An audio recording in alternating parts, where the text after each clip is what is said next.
नमस्कार, मैं हूं दीपक चौरसिया। आपके मुद्दे, आपके मतलब की बात और आपकी आवाज बुलंद करने वाली इस महाबहस में आपका स्वागत है। दिल्ली में मुख्यमंत्री अरविंद केजरीवाल के घर चीफ सेक्रेटरी अंशु प्रकाश के साथ मारपीट का मामला अब गंभीर होता जा रहा है।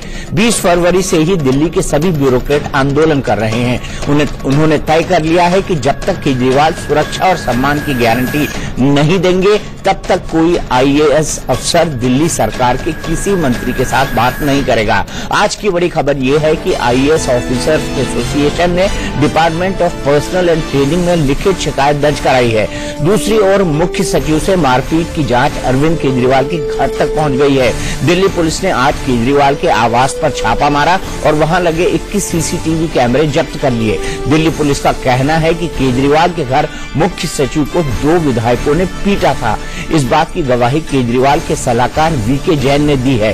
वहीं आम आदमी पार्टी का आरोप है कि विधायकों के साथ बदसलूकी खुद मुख्य सचिव ने की। और साथ ही साथ एक जानकारी हम और दे दें, उसके बाद आपने एक प्रेस कॉन्फ्रेंस की है और प्रेस कॉन्फ्रेंस में आम आदमी पार्टी ने ये कहा है कि अरविंद केजरीवाल के घर में जांच पुलिस ने उस तरीके से की है जिस तरह से हत्या की जांच होती है। ये पूछा गया कि क्या दीवार पर खून के छींटे थे। तो ऐसे गंभीर आरोप भी आम आदमी पार्टी अब दिल्ली पुलिस पर लगा रही है।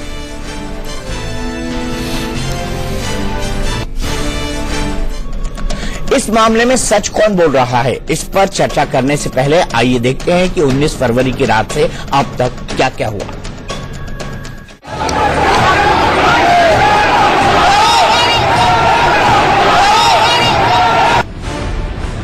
19 फरवरी की आधी रात को दिल्ली के मुख्यमंत्री अरविंद केजरीवाल के सरकारी आवास पर क्या वाकई दिल्ली के चीफ सेक्रेटरी अंशु प्रकाश की पिटाई हुई थी। दिल्ली के मुख्य सचिव अंशु प्रकाश का आरोप यही है। उनकी मेडिको लीगल रिपोर्ट भी यही बता रही है और इसी आधार पर दिल्ली पुलिस ने FIR दर्ज करके मुख्य सचिव के साथ मारपीट के आरोप में आम आदमी पार्टी के 2 विधायकों को गिरफ्तार भी किया है। लेकिन केजरीवाल और आम आदमी पार्टी इसे बीजेपी की साजिश बता रहे हैं। सवाल किया कि भाई अगर मारपीट हुई थी, साथ मारपीट के आरोप में आम आदमी पार्टी के 2 विधायकों को गिरफ्तार भी किया है। लेकिन केजरीवाल और आम आदमी पार्टी इसे बीजेपी की साजिश बता रहे हैं। सवाल किया कि भाई अगर मारपीट हुई थी तो रात में ही आपने FIR क्यों नहीं किया। तो आनन फानन में सारा कुछ एक गंभीर और बहुत बड़ा अपराध बनाने के लिए ये MLC कराई गई। ये MLC कराई गई जिसमें कहा गया कि 12 बजे रात के बाद उनके साथ ये घटना हुई है जिसमें उनको चोट लगी है। और जो CCTV फुटेज निकाला गया है कि 11:30 बजे चीफ सेक्रेटरी साहब वहां से निकल चुके थे।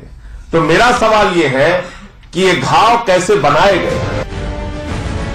आम आदमी पार्टी की मुश्किलें केजरीवाल के सलाहकार VK जैन के बयान से भी बढ़ गई हैं। VK जैन ने ही मुख्य सचिव अंशु प्रकाश को आधी रात को केजरीवाल के घर मीटिंग में बुलाया था। जैन ने पहले पुलिस को बताया कि बवाल के वक्त वो कमरे में नहीं थे। बाद में VK जैन ने कहा कि उन्होंने अपनी आंखों से देखा कि मुख्य सचिव को विधायक अमानतुल्लाह खान और प्रकाश जारवाल ने पीटा था। VK जैन के बयान के बाद दिल्ली पुलिस की जांच अरविंद केजरीवाल के घर तक जा पहुंची। पुलिस ने केजरीवाल के सरकारी आवास पर जाकर मेन गेट से लेकर अंदर लगे 25 CCTV कैमरे अपने कब्जे में ले लिए हैं। मुख्य सचिव से मारपीट की जांच के लपेटे में आने के बाद केजरीवाल ने बीजेपी पर तीखा हमला बोला। मैं ये कहना चाहता हूँ कि जितनी शिद्दत के साथ जी इस पूरे मामले की जांच की जा रही है जी, मुझे बेहद खुशी है जी।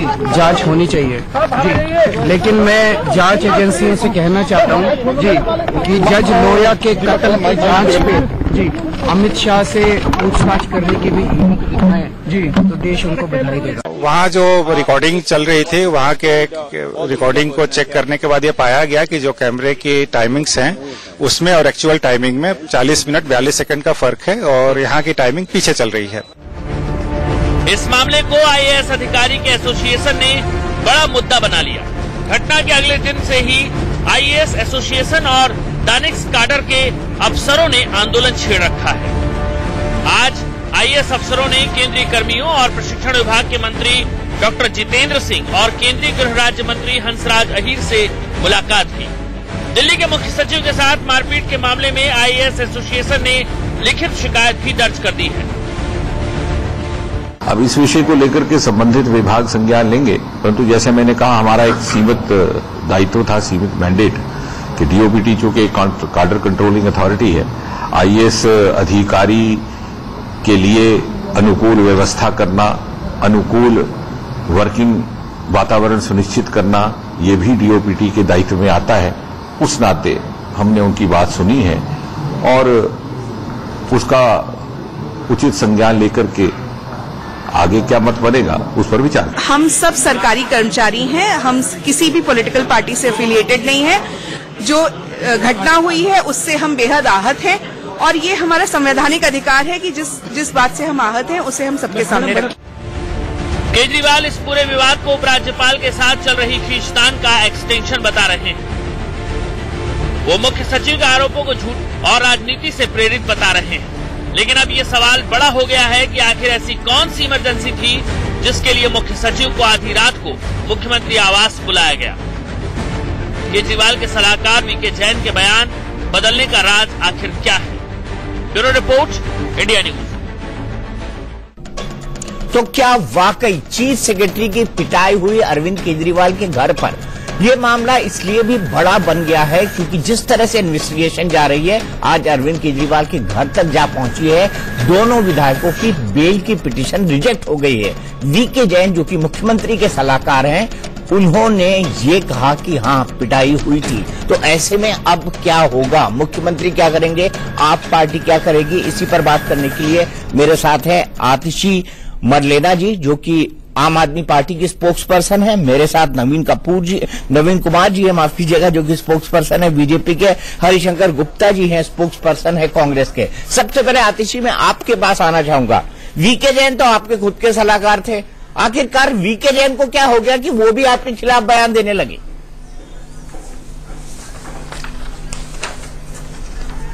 देखिए दीपक जी, आपको शायद पता ना हो, परंतु वीके जैन का जो बयान की कहानी है, 24 घंटे में दिल्ली पुलिस ने उनसे बयान बदलवाया है।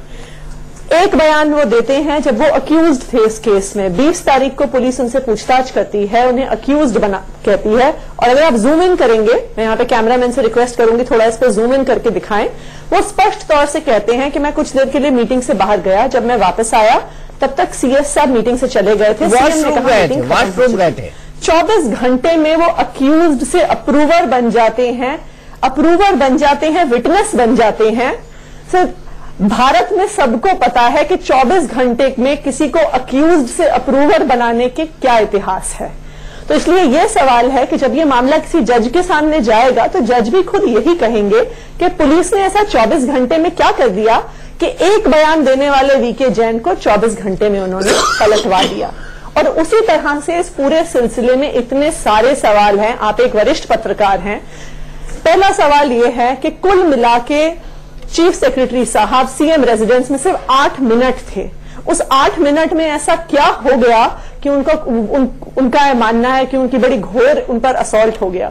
दूसरी बात, सीसीटीवी फुटेज में जब सीएस बाहर निकलते हुए दिखते हैं, आप उनका, हालांकि आप उनकी शक्ल नहीं देख सकते हैं, परंतु अगर आप उनका पूरा चाल ढाल देखिए, वो बिल्कुल ऐसे व्यक्ति नहीं लगते हैं जिनके साथ मार पिटाई हुई है। मार पिटाई अगर हो गई तो वो 12 घंटे तक चुप क्यों रहे? वो डॉक्टर के पास क्यों नहीं गए? वो पुलिस के पास क्यों नहीं गए?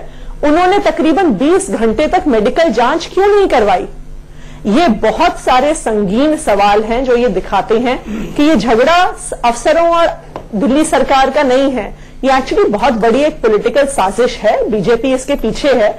जिस तरह से पूरी कार्रवाई चल रही है, जिस तरह से पुलिस आ रही है, विधायकों को अरेस्ट किया जा रहा है, जिस तरह से राजनाथ सिंह जी इमरान हुसैन की पिटाई के बारे में बिल्कुल ध्यान नहीं दे रहे हैं, इसमें अफसरों से मिल रहे हैं, ट्वीट कर रहे हैं, एक बड़ी राजनीतिक साजिश का प्रमाण है। आपने अपनी बात रखी।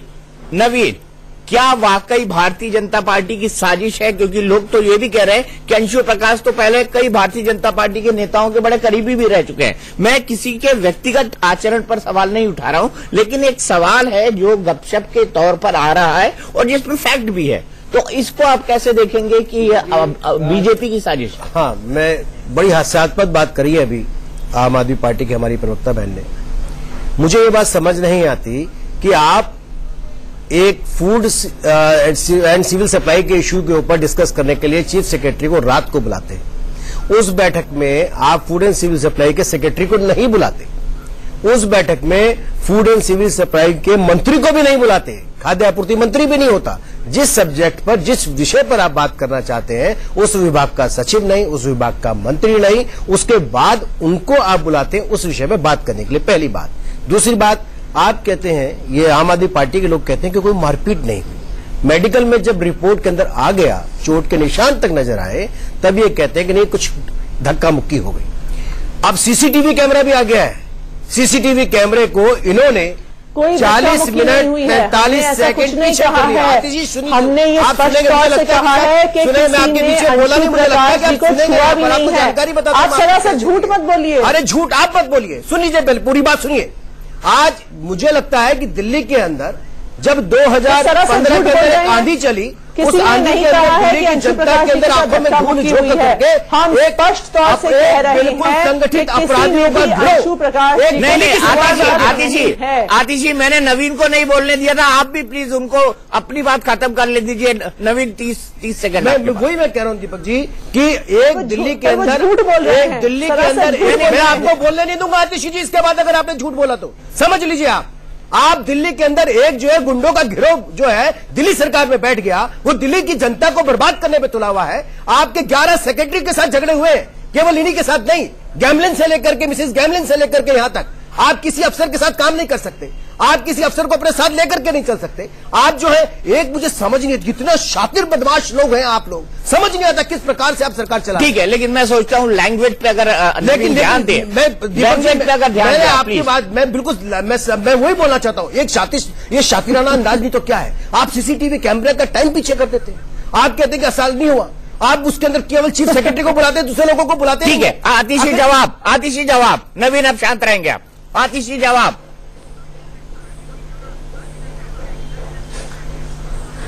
देखिए, जो हमारे बीजेपी के प्रवक्ता भाई कह रहे हैं कि ये एक पूरी रची रचाई साजिश थी कि अरविंद केजरीवाल अंशु प्रकाश जी की पिटाई करवाना चाहते थे और उस पिटाई करवाने के लिए उन्होंने उनके घर बुलाया। मैं एक छोटा सा सवाल आपसे पूछूं सर, अगर इस मतलब बहुत लंबी चौड़ी कहानी को कोई मान भी ले कि वो करवाना चाहते थे उनकी पिटाई, क्या मुख्यमंत्री उनको अपने घर बुलाते, रात के बीचों बीच बुलाते, अपने सामने पिटवाते? रात को इसलिए बुलाया ताकि लॉजिकल बात है सर, और ये संवैधानिक नियम है। अगर मुख्यमंत्री बैठा हो तो चीफ सेक्रेटरी उसके साथ बैठता है, विधायकों के बीच में नहीं बैठता। ये संवैधानिक नियम है। नवीन मैं बीच में नहीं बोलने दूंगा आपको।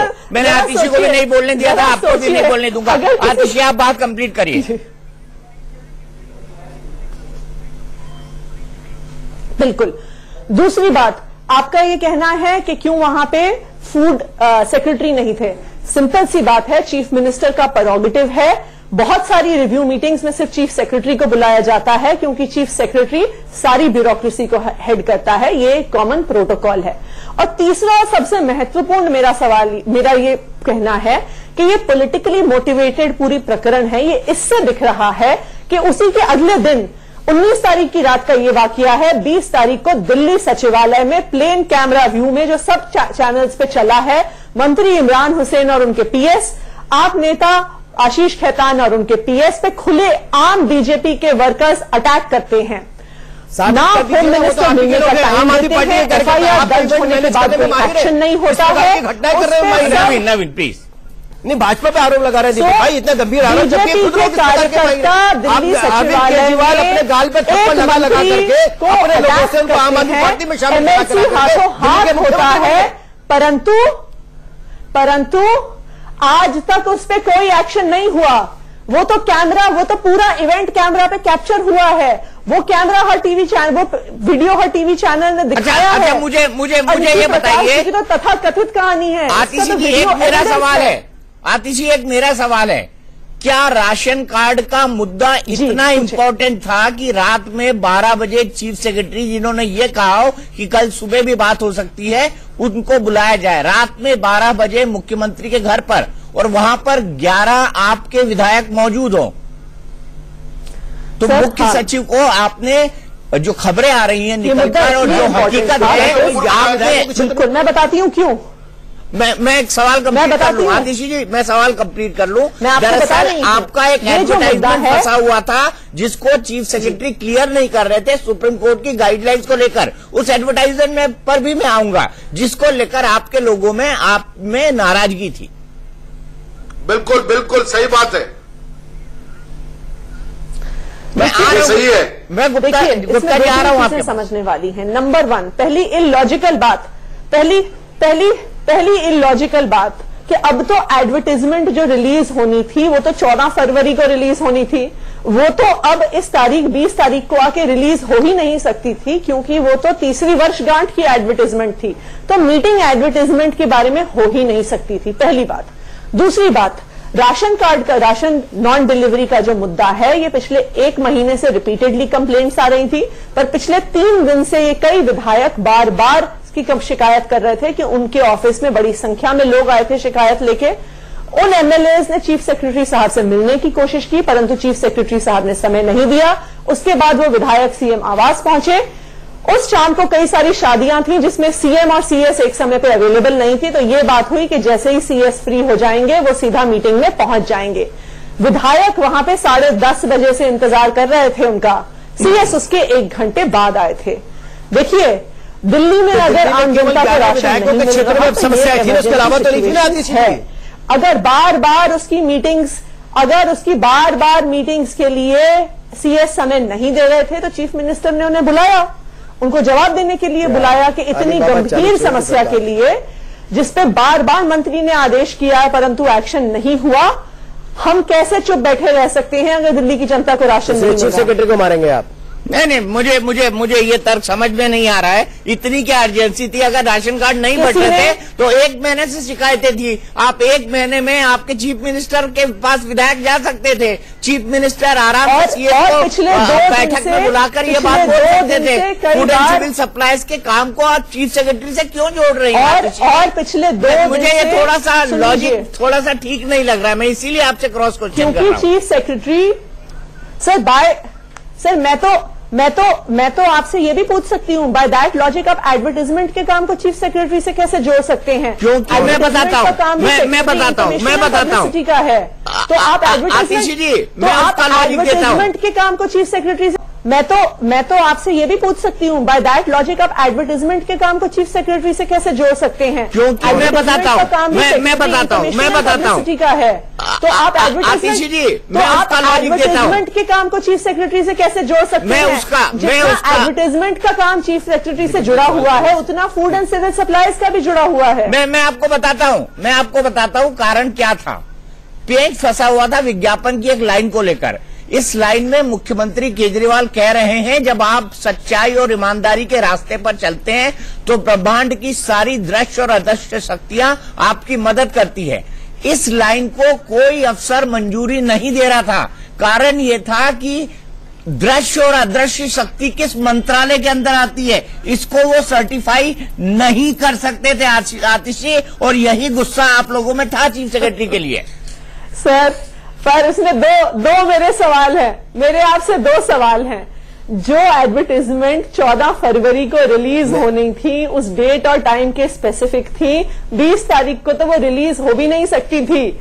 दूसरी बात वो तो समय और खत्म हो चुका था। दिल्ली के सबसे बड़े अधिकारी के साथ मारपीट की दीपक जी, कोई भी संवैधानिक बैठक के अंदर ये नियम है कभी भी कि कोई विधायक अगर चीफ मिनिस्टर किसी बड़े अधिकारी के साथ किसी पॉलिसी पर डिस्कस कर रहा है। मैं आपको मौका दे रहा हूँ, आतिशी खत्म करिए, आप कंक्लूड करिए। अब मैंने आपकी पहली बात सुनी, दूसरी बात भी कह दीजिए।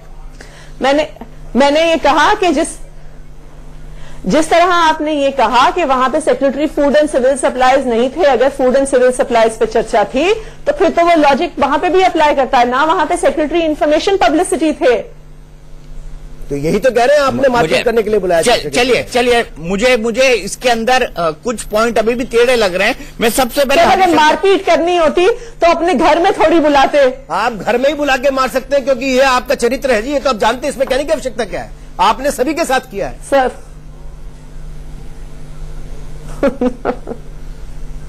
सभी के हाँ, भारतीय जनता पार्टी के हमारे अध्यक्ष मनोज तिवारी जी के साथ किया, को अलग थोड़ी किया। दूसरी बात है, बड़ी महत्वपूर्ण ये है दीपक जी, कोई भी संवैधानिक बैठक, मनोज तिवारी जी आए थे इसीलिए हमने कैमरा बुला रखे थे, इसीलिए मीडिया को बुला रखा था, मीडिया को इसलिए बुला रखा था। एक मिनट, फ्री फॉर ऑल में नहीं, फ्री फॉर ऑल में नहीं जाना चाहता हूँ। एक मिनट विराम, नवीन, एक मिनट विराम, मुझे गुप्ता जी के पास भी जाना है। गुप्ता जी, आपको क्या लगता है दोनों की बातें सुनकर, ये धींगा कुश्ती है क्या दोनों की? देखिए, मैं कई बार कह चुका हूं इस बात को पहले भी, बिल्कुल धींगा मस्ती तो खैर मैं क्या कहूंगा इस बात को, लेकिन मार्लिन जो बात कह रही है वो पूरा मनगढ़ंत ड्रामा है।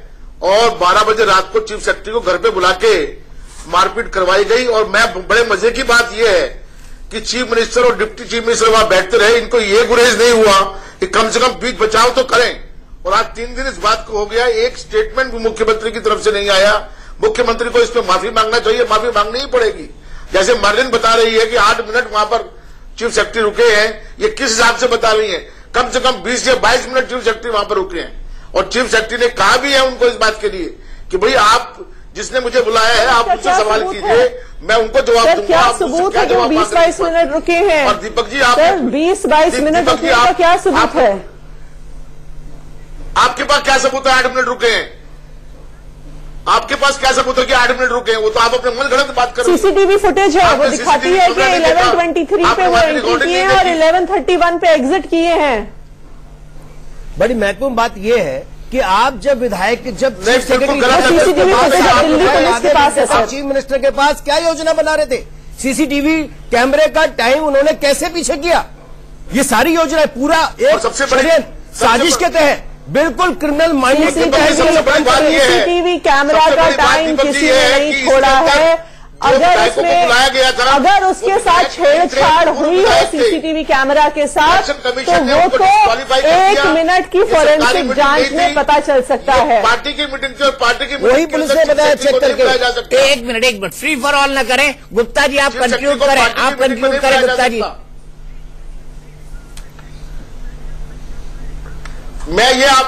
दीपक जी, मैं आपसे ये कहना चाहता हूं कि चीफ मिनिस्टर पार्टी की मीटिंग में चीफ सेक्रेटरी को नहीं बुलाया जा सकता। ये पार्टी की मीटिंग थी, क्योंकि जितने भी विधायक मौजूद थे वो सारे पूर्व हो चुके हैं, उनको इलेक्शन कमीशन ने डिस्क्वालीफाई कर दिया है, इसलिए उनकी मौजूदगी जो है वो गैर जिम्मेदाराना है, उनको उसमें नहीं बुलाया जा सकता था। ये तो इन्होंने जानबूझ के वहां पर बुलाया है, विज्ञापन का ही मामला था। 526 करोड़ रुपए का जो विज्ञापन इन्होंने खर्च करना है, तीसरी वर्षगांठ जो ये मनाने जा रहे हैं, उसमें दिल्ली वालों को ये बताना चाहते थे, झूठ बताना चाहते थे, झूठ उनके सामने रखना चाहते थे। तीसरी वर्षगांठ बीत गई है। इतने बड़े बड़े काम दिल्ली में किए, जो एक काम भी इन्होंने दिल्ली में नहीं किया है।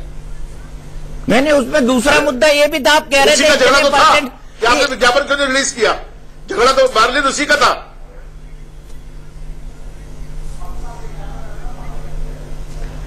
तीसरी वर्षगांठ का झगड़ा था। अब वो विज्ञापन रिलीज भी नहीं हो सकता। सिंपल लॉजिक बात है, लॉजिकल बात है, सिंपल लॉजिकल बात है कि जो विज्ञापन 14 तारीख को रिलीज होना था वो 25 तारीख को नहीं रिलीज हो सकता, वो तीसरी वर्षगांठ पर था। केजरीवाल ये चाहते थे, अरविंद केजरीवाल ये चाहते थे विज्ञापन रिलीज हो, एक चीफ सेक्रेटरी ने मना किया कि संविधान के साथ। आप मुझे बताइए, जो विज्ञापन 14 फरवरी की तारीख के बारे में है, उसे आप 20 फरवरी को कैसे रिलीज कर सकते हैं? मुझे एक बात बताइए, आप बार बार कहते हैं कि मुख्यमंत्री के पास सब अधिकार है।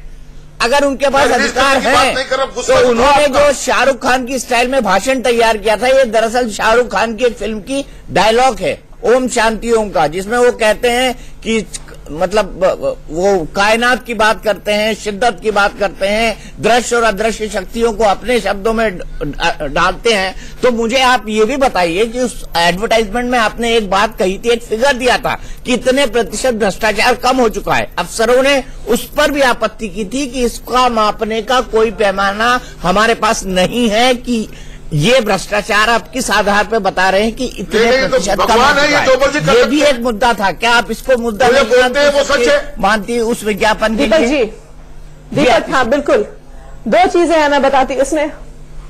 पहली बात, सेंट्रल विजिलेंस कमीशन की एक रिपोर्ट आई थी जिसने बताया था कि दिल्ली सरकार में भ्रष्टाचार कम हुआ है और दूसरा केंद्र सरकार की कई एजेंसीज इंक्लूडिंग इंडियन रेलवेज में भ्रष्टाचार बढ़ा है। पहली बात, और उस रिपोर्ट के आधार पर भ्रष्टाचार कम होने की बात की जा रही है। दूसरी मजेदार बात यह है दीपक जी दूसरी मजेदार बात यह है कि सेंट्रल विजिलेंस कमीशन कह रहा है कि भ्रष्टाचार खत्म हुआ है, तो दिल्ली सरकार के अधिकारी कह रहे नहीं भ्रष्टाचार कम नहीं हुआ, हम आज भी घूस लेते हैं। जिनको राशन कार्ड वाले बनाने वाले मंत्री भी आप उनके खिलाफ भी मुकदमे दर्ज है और आप आपके किस मुंह से आप ये बात कह सकते हैं? 2 टिकटें राज्यसभा की बेची आप लोगों ने, भ्रष्टाचार ये है। सेंट्रल विजिलेंस कमीशन की सर रिपोर्ट देख लीजिए। सेंट्रल विजिलेंस कमीशन की रिपोर्ट ये कहती है कि दिल्ली में भ्रष्टाचार कम हुआ है और सेंट्रल एजेंसीज में भ्रष्टाचार बढ़ा है। दिल्ली के अंदर कम हुआ, दिल्ली केंद्र सरकार को अपने खाते में मत डालिए, केंद्र में ही कम हुआ है बस। आपका मुझे आप ये बता ये भ्रष्टाचार को नापने का कोई पैमाना नहीं है। मैं आपको सबको बता सकता हूं कि भ्रष्टाचार में हम और फिसड्डी हो गए हैं। आज की लेटेस्ट रिपोर्ट की बात कर रहा हूं, आप चाहें उस रिपोर्ट की कॉपी में इंटरनेशनल एजेंसी की है वो आपके सामने रख सकता हूं। जुबानी जब अगर शब्दों से खेती होती ना तो कोई भूखा नहीं सोता, इस देश में कोई भूखा नहीं सोता अगर शब्दों की खेती से काम चल जाता। लेकिन फिलहाल मैं लूंगा एक ब्रेक और 10 से कुछ मिनटों के अंदर ही वापस आ रहा हूं, आपसे फिर मिलूंगा और इस पर हमारा बहस जारी रहेगा। महाबहस में आपका एक बार फिर स्वागत है। हमारे साथ आप जुड़ चुके हैं उमेश सहगल जी, जो कि फॉर्मर चीफ सेक्रेटरी है दिल्ली के। उमेश जी, आपसे जानना चाहूंगा क्या प्रोटोकॉल होता है जब मुख्यमंत्री और चीफ सेक्रेटरी की इस तरह की मुलाकात होती है, और किन अर्जेंट विषयों पर इस तरह की आधी रात की मुलाकात संभव है मुख्यमंत्री और मुख्य सचिव के बीच? क्या आपको याद पड़ता है कि क्या इस तरह की मुलाकात आपने किसी चीफ मिनिस्टर से करी थी?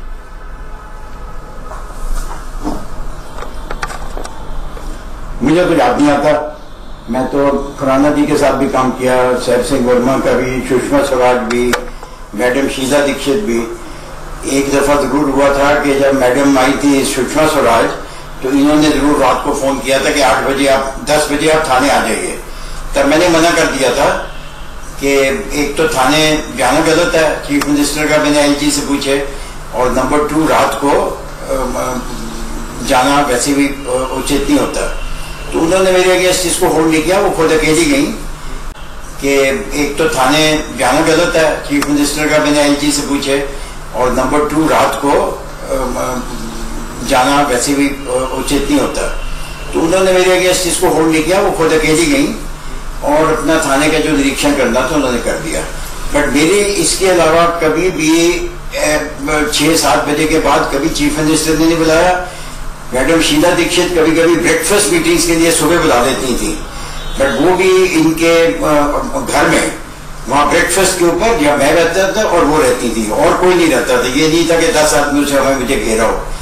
और ऐसा तो कभी भी नहीं हुआ कि चीफ मिनिस्टर के साथ मीटिंग हुई हो और मुझे उनके अपने साथ न बिठाया हो, और मुझे 2 जो जिनके साथ मीटिंग हो रही है, जिन्होंने शिकायत की है, उनके बीच में मुझे बिठा दिया हो।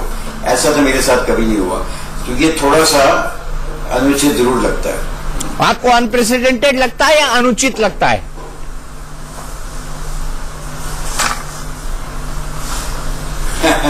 मुझे अनुचित भी लगता है, अनप्रेसिडेंटेड तो मैं नहीं कह सकता हूं, क्योंकि और कई सीट्स हैं, कहीं होती भी होगी मीटिंग, मैं नहीं कह सकता ये। बट अनुचित जरूर है कि रात को 10 बजे, हाँ ऐसा जरूर है कि अगर फ्लड आ जाए या कोई इमरजेंसी हो जाए, सिविल डिफेंस इमरजेंसी हो जाए, कोई लॉ एंड ऑर्डर प्रॉब्लम हो जाए, तो रात दिन का कोई फर्क नहीं पड़ता, जब भी चाहे चीफ मिनिस्टर या कोई भी सीनियर अधिकारी आपकी मीटिंग बुला सकता है। तो इसमें कुछ अनुचित नहीं है। बट एक नॉर्मल कोर्स में जो मीटिंग्स होती हैं वो दिन में होती हैं, ठीक है, ज्यादा शाम को ही या अर्ली मॉर्निंग, जिस तरह मैडम शीला दीक्षित कभी कभी ब्रेकफास्ट पे कर लेती थी। ठीक है, मैं सीधे आतिश जी के पास चलता हूँ। आतिश जी, उमेश सहगल जी को क्या जवाब देना चाहेंगे? उन्होंने भी इतने चीफ मिनिस्टर के साथ काम किया है, वो इसे अनुचित बता रहे हैं। आप मानती हैं कि जो चीफ सेक्रेटरी हैं वो एक तरफ एक विधायक था और दूसरी तरफ अमानतुल्लाह था, उन दोनों के बीच में बैठे हुए थे, क्या ये सच है? आप मानती हैं ये बात फैक्ट? ये तो फैक्ट आपके नेताओं ने स्वीकारा है। देखिए, सबसे पहले देखिए, सबसे पहले मुझे इस बात की सूचना नहीं है कि चीफ सेक्रेटरी उस मीटिंग में कहां पे बैठे हुए थे, पहली बात। दूसरी बात कि ये कह रहे हैं उमेश जी, मैं उनकी बहुत इज्जत करती हूं, बहुत सीनियर अफसर रहे हैं दिल्ली सरकार में, परंतु मैं ये भी कहूंगी कि वो कह रहे हैं कभी शाम को मीटिंग्स नहीं हुई, कभी ऐसे मीटिंग्स नहीं, पर हम देख भी रहे हैं कि उन सब सरकारों के काम ना करने के असर भी हम दिल्ली में देख रहे हैं। देखिए आप दिल्ली के सरकारी स्कूलों का हाल, देखिए आप दिल्ली के अस्पतालों का हाल, देखिए आप राशन की व्यवस्था का हाल, देखिए आप ट्रांसपोर्ट का हाल। तो शायद दिल्ली की ये स्थिति शीला दीक्षित की सरकार में इसीलिए बनी क्योंकि शीला दीक्षित को ये चिंता थी कि 5 बजे आपने 2000 बसें कम कर दी, अस्पतालों में ये चिंता नहीं थी, ये चिंता नहीं थी शीला दीक्षित जी को, ये चिंता नहीं थी शीला दीक्षित जी को कि दिल्ली के बच्चे अच्छे स्कूलों में पढ़ जाएं, ये चिंता नहीं थी शीला दीक्षित जी को कि राशन की दुकानें अच्छे से चल जाए। हमें चिंता है, हमें ये चिंता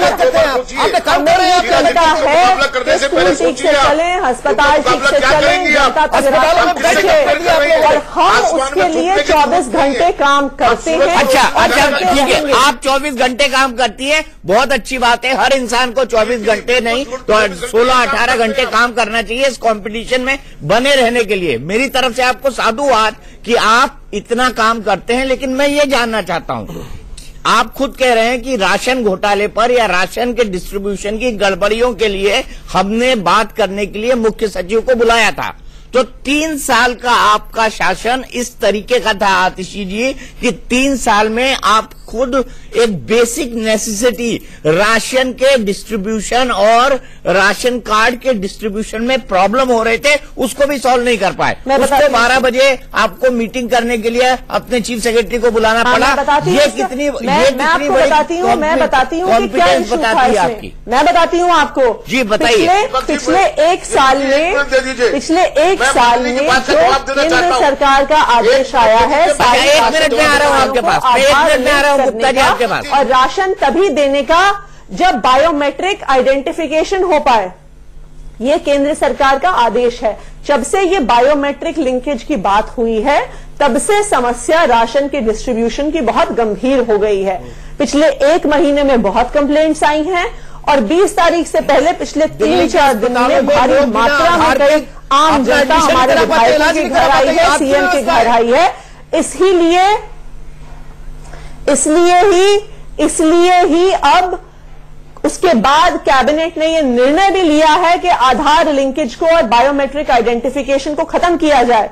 बार बार हमारे मंत्री ने चिट्ठियां लिखी थी कि अगर बायोमेट्रिक आइडेंटिफिकेशन ठीक से नहीं हो रहा है तो उसे खारिज करके पुराने सिस्टम पे जाया जाए, पर उनकी चिट्ठियों के बावजूद इस पर अफसर एक्शन नहीं ले रहे थे और 2 दिन से यह मामला उबाल पर आया, इसलिए चीफ सेक्रेटरी को इस पर बुलाया गया। दूसरी बात, ये जवाब जरूर एक मिनट मेरी बात सुनिए आतिशी जी, पूरे सम्मान के साथ मैं क्रॉस क्वेश्चन करना चाहता हूँ, मैं आपसे क्रॉस क्वेश्चन करना चाहता हूँ। कोई भी जांच क्यों नहीं हुई है? ये पूरा पॉलिटिकली मोटिवेटेड बिना आधार के राशन मिलना चाहिए और दूसरी तरफ आप बिना आधार के नहीं करते, आखिर क्यों आपके 2 पैरामीटर कैसे हो सकते हैं? 19 तारीख की रात के इंसिडेंट जिसमें और किसी सवाल का जवाब आपने देना नहीं, ना आपने देना ना आपके मुख्यमंत्री ने देना। दीक्षित ने वर्ल्ड लेवल का सिटी दिल्ली को बनाया। शांति है सर, शांति, आराम से सब क्यों। अच्छा एक मिनट, आप गुप्ता जी को सुन लेते हैं। गुप्ता जी, आपके शासनकाल में 15 साल में दिल्ली बर्बाद हो गई, आतिशी का ये आरोप है आप पर। जी, आतिशी को ऐसे पैसा इसी बात का मिलता है आतिशी को कि टेलीविजन कैमरे पे जाके झूठ बोले। वो टेलीविजन कैमरे के अगर शीला दीक्षित का क्या मुकाबला करोगे आप? 15 साल में वर्ल्ड लेवल का सिटी उसने बना दिया। आप 3 साल दिल्ली बर्बाद कर दिया आपने। दिल्ली के नहीं कर पाएंगे सर, CWG घोटाले का कोई मुकाबला नहीं कर सकता। वही बता दो दीपक जी, कांग्रेस ने दिल्ली को लूटा घोटाले कर, और केजरीवाल लूट भी रहे हैं और दिल्ली वालों को मूर्ख भी बना रहे हैं। आज दिल्ली में सीवर का पानी पीने के लिए लोग मजबूर हैं, उसके बारे में आम आदमी पार्टी का कोई जवाब नहीं है। आज दिल्ली के अंदर जन औषधियों के एक भी केंद्र नहीं खोल रहे। सत्येंद्र जैन कहते हैं कि नहीं खुलना चाहिए। आज दिल्ली के अंदर एक भी नया स्कूल नहीं बना। नवीन फ्री फॉर ऑल नहीं, Gupta ji free for all नहीं, गुप्ता जी नवीन फ्री फॉर ऑल नहीं, फ्री फॉर ऑल नहीं। ये सरकारें नहीं चल रही है, ये टीवी शो का एक डिबेट चल रहा है, या पार्लियामेंट या विधानसभा नहीं चल रही है जहां पर एक दूसरे से उलझ जाएं। जवाब तो देना। नहीं, मैं पूछ रहा हूँ, लेकिन उनका विशेषाधिकार है। गुप्ता जी आप अपनी बात खत्म करिए पहले। गुप्ता जी आपकी बात करने को कम अवसर मिला है, आप अपनी बात खत्म करिए। मैं आखिरी बात ये कहना चाहता हूं कि मर्लिन ने शीला दीक्षित के शासन का मुकाबला अपने 3 साल से किया है। कम से कम कहने से पहले शर्म आनी चाहिए इनको। कहने से पहले आज दिल्ली की हालत क्या है। दिल्ली को लोग पसंद करते थे, बाहर का आदमी दिल्ली में आता था, तारीफ करता था। आज दिल्ली में लोग आना नहीं चाहते। इन लोगों की वजह से दिल्ली में लोग आना नहीं चाहते। इस शासन ने दिल्ली को तबाह कर दिया। मैं समझता हूं कि राष्ट्रपति को तुरंत प्रभाव से इस सरकार को भंग कर देना चाहिए, ताकि दिल्ली के लोगों की रात की जो नींद हराम इन्होंने कर दी है केजरीवाल ने और उसके विधायकों ने, उसको सुधारा जा सके। कांग्रेस और भाजपा यही चाहती है। लेकिन मुझे एक सवाल समझ नहीं आ रहा जिसका जवाब मैं उमेश सहगल जी से पूछना चाहूंगा। उमेश सहगल जी, ब्यूरोक्रेट सब मंत्रियों से बात नहीं कर रहे हैं, कम्युनिकेशन गैप है, काली पट्टी बांध के आ रहे हैं, चीफ सेक्रेटरी से मारपीट हुई है। ऐसे में जब सरकार और ब्यूरोक्रेसी में संवादहीनता हो जाएगी, जब मंत्रियों और ब्यूरोक्रेसी में संवादहीनता हो जाएगी, तो दिल्ली की सरकार काम कैसे करेगी? मुझे ये समझा दीजिए आप। देखिए, ये बड़ा इंपॉर्टेंट वक्त है, इसमें नया बजट बनना है। इस साल के बजट का अभी 50% खर्चा हुआ है, 1-1.5 महीना और रह गया, उसको बाकी खर्चा जितना मैक्सिमम करना है, तभी ना लोगों का फायदा होगा। टेंडर्स इनवाइट करने हैं, डीटीसी बसेस के बनने हैं, इलेक्ट्रिक व्हीकल देनी है, जो कुछ भी करना है। अब इन 1.5 महीने में बहुत कुछ काम करना है। अब इस टाइम पे ये इशू क्रिएट कर दिया गया, एक माइनर सा इशू कि मेरी एड नहीं रिलीज करते, या चलिए मान लिया इन्होंने कहा राशन कार्ड नहीं है, माइनर इशू नहीं है, मेजर इशू है, मगर उस इशू के इतना उसको बढ़ा दिया गया, उसका बढ़ावा दे दिया गया कि आप का काम ठप होने जा रहा है। आपको ये चाहिए था, कम से कम इनके सीनियर मंत्रियों को ये चाहिए था कि कम से कम सीनियर अफसरों को बुला के समझाते कि आपको मिसअंडरस्टैंडिंग हुई है, हमारी कोई इंटेंशन नहीं थी आप लोगों को इंसल्ट करने की या कुछ करने की, आप बैठे रहिए। अब पुलिस इन्वेस्टिगेशन हो रही है, उसको होने दीजिए और उसके बाद अपने आप लॉ को अपना एक्शन लेने दीजिए। मेरी अपील अभी भी हमारे साथियों के साथ ये है, ब्यूरोक्रेट साथियों के साथ, कि आपने पुलिस कंप्लेंट कर दी, पुलिस उसको इन्वेस्टिगेट कर दीजिए, उनको इन्वेस्टिगेट करने दीजिए, आप अपने काम पे वापस आइए। मंत्रियों की जो जायज मीटिंग्स हैं वो आप अटेंड करिए। आप काफी जस्टिफाइड हैं ये कहने में कि रात की मीटिंग हम इनके घरों में अटेंड नहीं करेंगे। मंत्रियों को चाहिए है कि दफ्तरों में मीटिंग बुला लें, ठीक है, और अगर जो भी काम करना है ऑफिस में बैठ के कर लीजिए। रात को काम करने वाली तो एक पर्टिकुलर टाइप के लोग होते हैं, दिन दहाड़े में काम करना शेर का काम होता है, दिन दहाड़े काम करता है वो। चलिए, जो काम हो दिन दहाड़े हो, बड़ी बात उमेश सहगल साहब ने कही है, लेकिन ये सवाल सबसे अहम है कि अब दिल्ली का विकास जिसका दावा आम आदमी पार्टी की सरकार कर रही है, करती है, डिसीजन आप पर है और ये फैसला भी आप पर है कि आगे दिल्ली की सरकार कैसे चलेगी। आप समझे, आप फैसला लें, आप निर्णय लें, क्योंकि जनता ही प्रजातंत्र में जनार्दन होती है। महाबहस में आज के लिए इतना ही।